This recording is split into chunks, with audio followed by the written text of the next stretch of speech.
გამარჯობა, მე ვარ ლადო მალაზონია და ეს არის შორტლისტი, AdBlacks-ის პოდკასტი გამორჩეულ სარეკლამო ნამუშევრებზე და მათ შემქმნელებზე. ვიწყებთ პოდკასტის მესამე სეზონს, რომლის მხარდამჭერია ინდუსტრია PMC. ჩვენი მასპინძლები დღესაც ჩვენ ვიმყოფებით ინდუსტრიას ოფისში თბილისში, სადაც ჩავწერთ ამ სეზონის ეპიზოდებს. გვეყოლება ბევრი საინტერესო სტუმარი, როგორც შემოქმედებითი სააგენტოებიდან, ასევე ბრენდებიდან და წელს გვაქვს ახალი რუბრიკა ჟიურის პერსპექტივა, რომელშიც უმასპინძლებთ AdBlacks-ის ჟიურის შემადგენლობებიდან დელეგატებს, რომლებიც გაგვიზიარებენ ინსაიდერულ, საინტერესო გადაწყვეტილებების მიღებების და მსჯელობის ინსაიტებს, რომელიც მგონია რომ ძალიან საინტერესო და სასარგებლო უნდა იყოს. ასე რომ დაელოდეთ შემდეგ ეპიზოდებს, იქამდე კი გაგიზიარებთ დღევანდელ special episodes, ჩაწერილია ბათუმში, AdBlacks-ზე ფესტივალის მსვლელობის დროს, სადაც ესეც ტრადიციული რუბრიკა არის, როცა ღია მიკროფონს ვთავაზობთ ხოლმე AdBlacks-ის დელეგატებს და ისინი გვიზიარებენ ერთ საინტერესო სათქმელს. მოკლედ, უყურეთ, უსმინეთ, ისიამოვნეთ. რა არის შენი სათქმელი? ჩემი სათქმელი არის, რომ გულწრფელობა ყოველთვის კარგი გამოსავალია. ყოველთვის? მე მგონი არ გეთანხმები. რატო? რა შემთხვევაში არ არის? ხანდახან შეიძლება გულწრფელობა ზედმეტი იყოს. როდის? როცა შეიძლება ავნო ვიღაცას შენი გულწრფელობით. და აწყენინო, გული ატკინო. მაგრამ გამოსავალი შენ რას ფიქრობდი? გამოსავალი საიდან?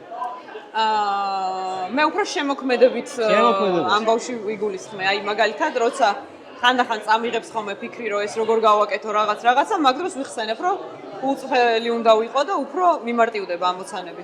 ოკეი. მე მეგონა შემოქმედებით ფესტივალზე ვარ ჩვენ და მაგიტო შემოქმედებაზე ვლაპარაკო. აი შეიძლება მაგიტო ეს ეგრე ვიფიქრე. მეთანხმები მაგაში? მაგაში გეთანხმები. მაგაში მეთანხმები და ბევრად უფრო შტამბილტავი გამოდის ხოლმე ყველაფერი, რაც გულწრფელად არის შექმნილი. როგორ არ უნდა დაგეთანხმო ამ სტრატეგიაში? ჭეშმარიტება, სიმართლე ნომერ პირველია და ასევე უკვე შემოქმედების თითქმის ყველა ეტაპზე ალბათ. შეიძლება ცხოვრებაში მართლა ყველგან არ იყოს საჭირო. ხო. და გულწრფელობა და რეალისტურობა კიდე სხვადასხვა რამე არის, არა? გულწრფელობა ხო ის არის შენთვის რა არის რეალობა იმ მომენტში. ხო. რაც შეიძლება არ იყოს ობიექტური ჭეშმარიტება? მე არ მჯერა ობიექტური ჭეშმარიტებების. არის მე არ მჯერა. ხო, ყველას თავისი რაღაც ჭეშმარიტება აქვს და მაგაზე თუ შევთანხმდებით, რომ ყველას თავისი ჭეშმარიტება აქვს, მაშინ უფრო კარგად ვიცხოვრებთ და უფრო მეტი გამგებლობა გვექნება ერთმანეთის მიმართ. კი ბატონო, და გულწრფელობა ყოველთვის არის კარგი გამოსავალი. დავრჩეთ ამაზე.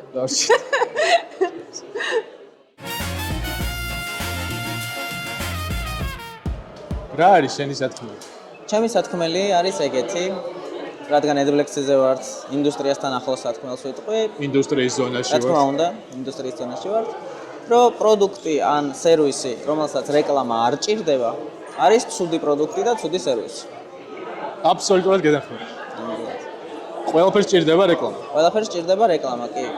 ანუ ჩემ რატომაც ეგრე ვფიქრობ, არის ეგეთი რაღაც პირადი დაკვირვება, რომ აი რაღაცებზე, ანუ ბევრისგან გამიგია სხვადასხვა დროს, რომ აი ეს ისეთი ამას რეკლამა არ ჭირდება და მესმის რომ რაღაცა კარგია და ობიექტურად შეიძლება მართლა კარგი იყოს, მაგრამ თუ რაღაცას არ აქვს სურვილი რომ განვითარდეს, უპასუხოს რაღაც გამოწვევებს, რომელიც არსებობს, ან ახალ სურვილებს, რომლებიც ახალ თაობებს უჩნდება. ანუ რეკლამა ხო მარტო ის არა, ადამიანებს გავაცნოთ, რომ არსებობთ. რეკლამა კიდე ბევრ სხვადასხვა რამეს პასუხობს რა. აუმჯობესებს პროდუქტსაც, სერვისსაც და ყველაფერსაც და თუ რაღაცას რეკლამა არ ჭირდება, ეგრე თუ შევაფასებთ, ეგ ნიშნავს, რომ ის სულ ერთ ადგილას იქნება. ვერც წინ წავა, ვერც უკან. მე კიდე მოძრაობა მიყვარს. მინდა რომ სულ ყველა წინ მოძრაობდეს. გეთანხმები. შევთანხმდით. შენ გჭირდება რეკლამა? ჩემი აზრით მეც მჭირდება რეკლამა. ყველას გჭირდება რეკლამა. რა არის შენი სათქმელი? ჩემი აზრით, როცა ვიბადებით, რაღაცა მიზანი გვაქვს დასაწყისშივე, უკვე რაღაცა რაც ყოველთვის გვიყვარს და ყოველთვის გვინდა რომ ვაკეთოთ ხოლმე და ყოველთვის ხდება რაღაცა ბარიერები ხოლმე და ჩემი აზრით ეს მიზანი ბარიერის მიუხედავად ყოველთვის უნდა გვახსოვდეს და ბოლომდე უნდა ვიბრძოლოთ იმისთვის რომ იმ მიზნამდე მივიდეთ. დაბადებიდანვე გაქვს მიზანი? დაბადებიდანვე გაქვს რაღაცა ელემენტები, რაც გიყვარდება სამყაროში და რაც გაინტერესებს რომ აკეთო და მე რაღაცნაირად გონია რომ შეუძლებელია რომ ეგ აკეთო რა. შეიძლება ხო ეხლა რომ დაიბადები შეიძლება არ იცოდე რაღაც, მაგრამ გულისხმობ როცა ცნობიერად დაიწყებ რაღაცების აღმოჩენას და დაინტერესებას და უკვე ინტერესიო გაგიჩნდება, მანდედან უკვე ჩნდება ეს რაღაცა შინაგანი ემოცია, რისთვისაც ფიქრობ რომ დაიბადე რა. ოკეი. მე მგონია რომ გავიწყდება მე რაღაც მომენტში და რთულია აღიდგინო რა იყო. კი, ზუსტად ეგ მომენტია, რომ ანუ დროთა განმავლობაში ეს რაღაცა რაც ჩემთვის მნიშვნელოვანი იყო, თითქოს მნიშვნელობას კარგავს და ერევი რაღაც ქაოსში და რაღაცას მიყვები, რაც მოგიწია რომ მიყოლოდი და მე მგონია რომ არ უნდა დაგავიწყდეს ეს რაც იყო, ყოველთვის უნდა გაიხსენო და როგორ უნდა გაიხსენო რა იყო ეს ორიგინალი მიზანი? მე მგონი მაგაზე ბევრი ფიქრი შეიძლება არ ძდაკჩი, უბრალოდ საჭიროა შენ თავთან დარჩე და დაფიქრდე რა არის ის რაც მართლა გინდა რომ აკეთო და რამდენადაც შეუძლებელი არ უნდა გეჩვენებოდეს, უბრალოდ სულ უნდა აკეთო, რაც უნდა გასაჭირში იყო დროის ამბავში, მაინც უნდა მოძებნო დრო რომ ეგ ქნა და ყოველთვის უნდა ცოტ-ცოტათი მაინც აშენო ისენი ოცნება ან მიზანი, რისთვისაც იბრძვი რა. გულწრფელი უნდა იყოს საკუთარ თავთან. პატარა თავთან. შენ თავთან, inner child-თან, შინაგან ბავშვთან. ოკეი. მადლობა.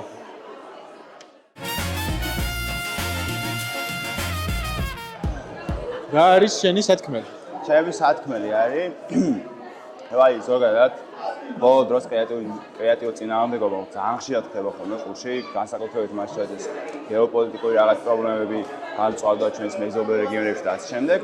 თუმცა ყოველთვის მახსენდება, რომ აი ამ კრეატიულ წინააღმდეგობის ქვეშ შექმნილი რაღაც ნამუშევრები თუ რავი, რაც გაკეთებულა ჩვენ ინდუსტრიიდან თუ მომიჯნავ ინდუსტრიიდან, ყველაფერი მაინც იგივე ქვაბში იხარშება, რაშიც ჩვენ ვართ, ანუ იგივე ხალხი ვნახავთ ამას, ვინც ისეაც ანალოგიურ აზრს. და მე ყველაფერზე მახსენდება სულთად რომანტიზირების გარეშე და ყველაფერი დაცლილი კრეატიულ წინააღმდეგობა, რაც არის ერთი მიმი მახსენდება მაგას აი. ერთი ვიეტნამელი გლეხი კაცი მოერევა ნიჩაბით თუ რაღაც 5 კილომდე შერაღებული ამერიკელი M16-ებით. და მე რაც ვიეტნამის ამბავში მოხდა რომ ეს ნიშნიანი კაცები თავიანთ კრეატიულობ დასას უკეთებდნენ ამ ამერიკელ ჯარისკაცებს, ეგ იყო ყველაზე კარგი გამოვლინება კრეატიული წინააღმდეგობის ჩემთვის. როცა არაფრისგან, ყოველად არაფრისგან, იმენა ნიჩბისგან შეგიძლია რომ ისეთი რაღაც შექმნა, რაც ნებისმიერ ჰაი-ტექ, ნებისმიერ ჰაი დაფინანსებულ თუ რავი, აი ყველაფრით გამაგრებულ იარაღს თუ სტრუქტურა შეიძლება დაუპირისპირდე რა.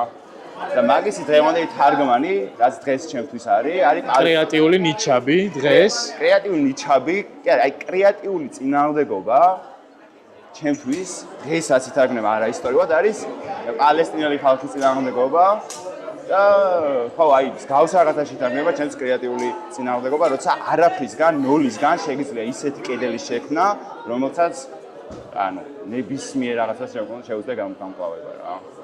კრეატივი არის შენთვის ეგ? არ მგონია რომ გაგეთანხმო. მე მჯერა რომ კრეატივი, ზოგადად კრეატივი და ვаш ყველაფერი დაბადებულია საბრძოლო ომი და რაღაც არმიამდიდან.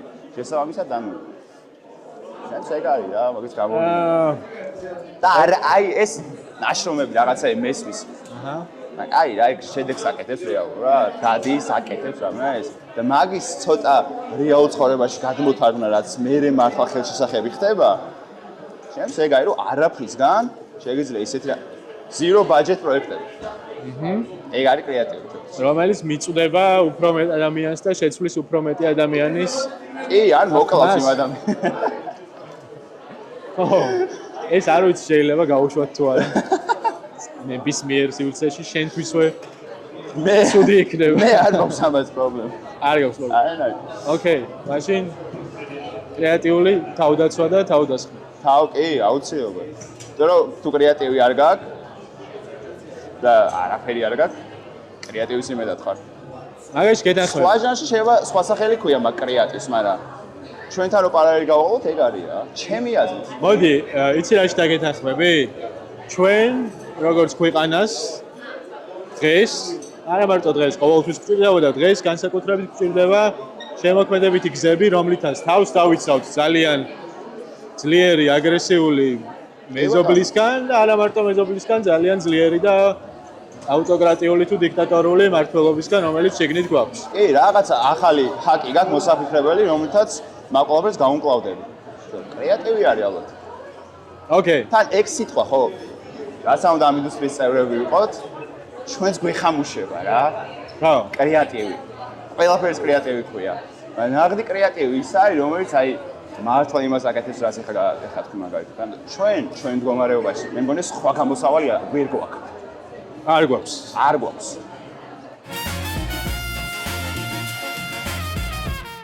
რა არის შენი სათქმელი? ჩემი სათქმელია, რომ ჩემი აზრით ძალიან ვიცავთ ცუდ იდეებს რა, ანუ საბოლოო ჯამში, როცა გავაკეთებთ რაღაცას და აღმოჩნდება, რომ არც ისე კარგი გამოგვივიდა, აღმოვაჩენთ, რომ იქ რაღაცა კლიენტის ბრალი იყო, იქ რაღაცა ბიუჯეტის დედლაინების ბრალი იყო და ასე შემდეგ, მაგრამ საბოლოო ჯამში უბრალოდ ცუდი იდეა იყო რა, ანუ კარგი იდეა, ძალიან კარგი იდეა რო ყოფილიყო. იმ იდეას არც ბიუჯეტის ნაკლებად დააკლებდა რამეს, არც რაღაცა კომენტარები, არაფერი არ დააკლებდა რა რეალურად და ეხა უბრალოდ თავს ვიმართლებთ თითქოს რა. ზედმეტად მიჯაჭვულები ვართ ჩვენ მოფიქრებულ რაღაცებთან, მაგას ხო, რა, აი რაღაცა ეხა ლადომ ჩემმა კლიენტმა აგერ მითხრა, რომ არა ის შევცვალოთ რაღაცა და ამას დავთანხმდი და მაგიტო გამოვიდა ცუდი რა. ან პროდაქშენის ფული არ მქონდა და ცუდმა პროდაქშენმა განაპირობა, რომ რაღაცა ცუდი გამოვიდა საბოლოო ჯამში რეკლამა რა, როცა კარგი პროდაქშენი მქონდა და ის გაცილებით რაღაცა უკეთესი გამოვიდა და რა თქმა უნდა, მაგრამ იმის ხარჯზე გამოვიდა და რომ იქ კარგი ლამაზი კადრები გადავიღეთ რა და არა იმის ხარჯზე, რომ ის თავისთავად კარგი იდეა იყო რა. ოკეი, და ბოლომდე შენ მაგ ილუზიაში ხარ, რომ კაი რაღაცა მოვიფიქრე? ხო, რა, აი მე მოვიფიქრე და იქ გარემო პირობებმა შემიცვალეს მოცემულობა და ეს იდეა თავისთავად ცუდი გახდა რა. გაცუდდა ეს იდეა, როცა ეგრეთ ცალსახად ვერ გავაცუდებთ კარგი იდეას რა. ან თავიდანვე ცუდი იყო. ხო, ან თავიდანვე იყო აი საშუალო იდეა რა, რომელსაც საფორტი ჭირდება რაღაცის, რომ კარგი რო გახდეს, ან კარგი კადრები უნდა გქონდეს, ან რაღაცა კარგი პროდაქშენი, ან რაღაცა უნდა გქონოდა, რომ კარგი გამხდარიყო რა, მაგრამ ეს რაღაცა რო გამოეცალა, ცუდი გახდა ავტომატურად რა, ანუ შვაში იდგა მანამდე. ხო და როცა ეს ხდება, იმას ვერ დავარქმევთ, მაგალითად, ცალსახად კარგი იდეას რა. ცალსახად ეგრე არის. ანუ 100%.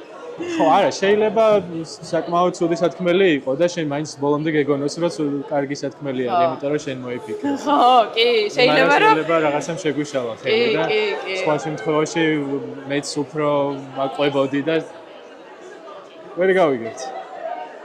ნახეთ, არ ვიცი. ხო. ეს არის ჩემი სათქმელი ეს. მადლობა პირი. ვერ გავიგებთ როგორი. Guess we never know. რა არის შენი სათქმელი? ჩემი სათქმელი არის ჩამოყალიბდით. და მაგ სათქმელის მუღამი არის, რომ არსებობს სამყაროში ეგეთი სკოლა და არსებობენ ადამიანები, რომლებიც გეტყვიან, რომ ოღონდ დაიწყე რა და მიყევი და გზა გაჩვენებს. და ეგ მაგ აზრს არსებობის უფლება აქვს. მაგრამ ეგ აზრი არ გვეხმარება დიდი ბრენდების აშენებაში. მაგას სულ ადარებ ხოლმე ქალაქიდან წასვლას. თუ ქალაქიდან წასვლა გინდა გაქცევა უბრალოდ ამ ყველაფრისთვის თავის დანებება.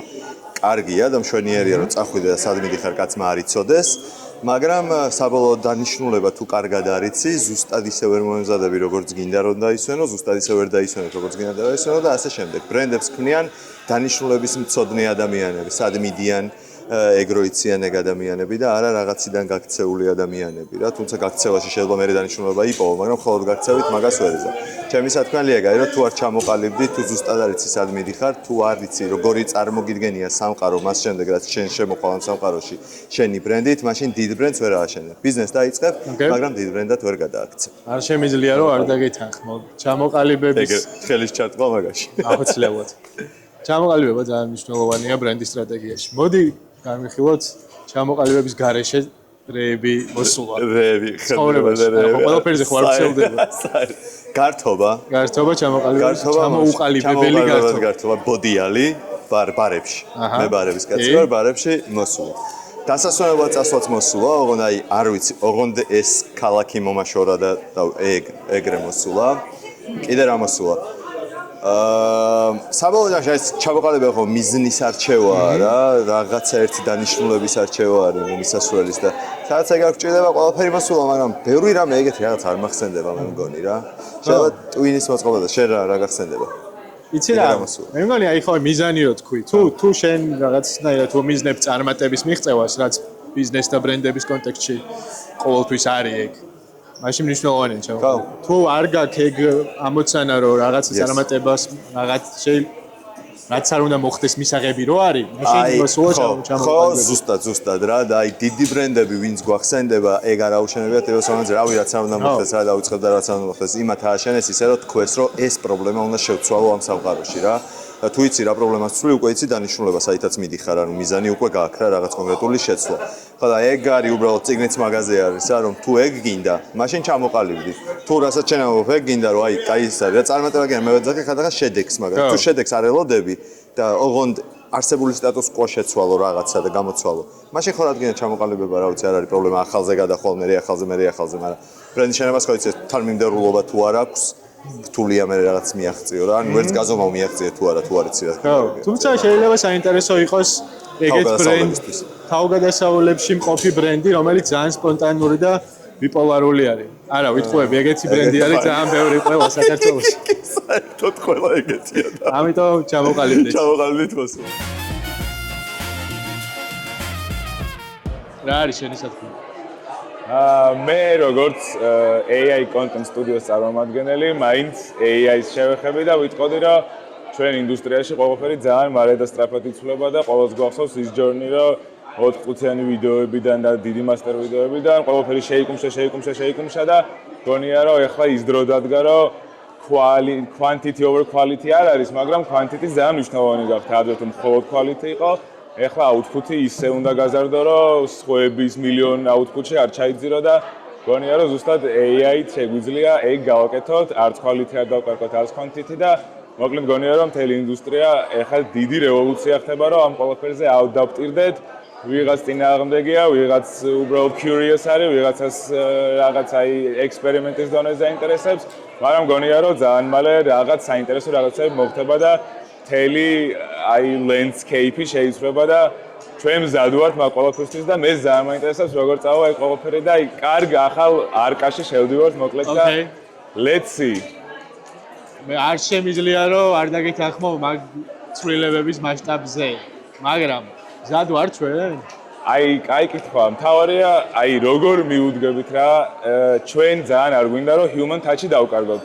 არ გვინდა რომ ყველაფერი AI-ით იკეთებოდეს, არ მინდა რომ იდეები გენერირდებოდეს Gemini-ით და რასაც დაწერს ეგ გავაკეთოთ. მე ვემხრობი რომ უნდა იყოს მიქსი, იდეები აუცილებლად human ნაწილი უნდა იყოს, execution-ში შეგვიძლია დავიხმაროთ ძალიან კარგად, მაგრამ არ მინდა რომ ვიღაცას შეეშინდეს რომ იქ მივდივართ რომ ყველაფერი AI-ით გაკეთებული იქნება და აი მან გადავარდებით, მაგიტომაც ეგრე მე მგონი უფრო მზად ვიქნებით და არ შეგვიშინდება, რადგან ჩვენც ძალიან ვემხრობით, რომ ადამიანური კრეატივი და მთელი იდეების გენერაცია არ დაიკარგოს და ამით უფრო მარტივად მივიღებთ ამ ყველაფერს და მე მგონი ჩვენ მზად ვართ და აი ვნახოთ ინდუსტრიას როგორ მზად იქნება. ჩემი აზრით ადამიანური ინტელექტი ყოველთვის უფრო მაღლა იდგება ვიდრე ხელოვნური ინტელექტი. აუცილებლად. ანუ ბევრ რაღაცაში ალბათ რა თქმა უნდა იქ ძალიან კაი რაღაცები ხდება, მაგრამ აი ჩემი გამოცდილებიდანაც აი ჩვენი აი icing on the cake რაც არის, რაც მხოლოდ ადამიანს შეუძლია მოიფიქროს და დააგენერიროს, მან აი ხელშეუხებელია და აი მაგის დაკარგვა პროსტა არასწორი იქნება და ეგ მე მგონი უნდა ბოლომდე შევინარჩუნოთ და არ მივანდოთ ყველაფერი. ანუ რა თქმა უნდა ვერ შევეჯიბრებით გამოთვლების ძალაში და რესურსში, მაგრამ გადაწყვეტილების მიღებებში, გემოვნებაში აბსოლუტურად. აი მან თუ არ გააკონტროლე და არ ჩაერიე, აი პროსტა აზრი არ აქვს რა, ანუ თუ ყველაფერს იქით წაიღებ და შენ პროსტა დააგენერირებ და აი რასაც მოგცემს ეგეც არასწორია რა, ანუ გემოვნების კონტროლი და კრეატივის კონტროლი და იდეების კონტროლი ჩვენ უნდა დავიტოვოთ და მე მგონი სულ ეგრე უნდა იყოს საერთოდ, რაც არ უნდა განვითარდეს და რაც არ უნდა ChatGPT 10 გამოვიდეს და VO 14 მაინც მაგას ვიტოვებთ ჩვენ მხარეს რა. ხო, შევაჯამოთ, მე მგონი შემოქმედმა ადამიანებმა არ უნდა იღელვონ. უნდა იღელვონ იმ შემთხვევაში თუ საკუთარ გემოვნებაში და ხელწერაში და გადაწყვეტილების მიღების უნარში არ არიან დარწმუნებულები და მაგრამ არ მჯერა რომ აი წაგვართმას ყველაფერს, იმიტომ რომ აი კაკას რასაც შენ ამბობ გემოვნებას ვერ წაგვართმევს, შემოქმედებითებას ვერ წაგვართმევს, მე მგონი ძალიან დიდი ხანი არ ვიცი რა წელიწადში იქნება, მაგრამ აი დღეს ხვალ და შემდეგი ბევრი წელი მე მგონი ეგ ჩვენი კრეატივ სპარკი ისევ ჩვენთან დარჩება და ვერან ვერ წაგვართმევს მაგას. კი ბატონო. ძვირფასოს მენელო, მადლობა თუ აქამდე მოხვედი და გვისმენ და გვიყურებ და თუ არ იცი, გეტყვი რომ შეგიძლია პოდკასტის წინა ეპიზოდებსაც მოусმინო Spotify-ზე. პირველი სეზონის 9 ეპიზოდი არსებობს და YouTube-ზე კი მეორე სეზონის 8 ეპიზოდსაც ნახავ. დაელოდე შემდეგ ეპიზოდებს და ამისთვის კარგი იქნება თუ გამოიწერ Adblexis და ინდუსტრიას არხებს, რომ არ გამოგჩეს არაფერი საინტერესო. დროებით.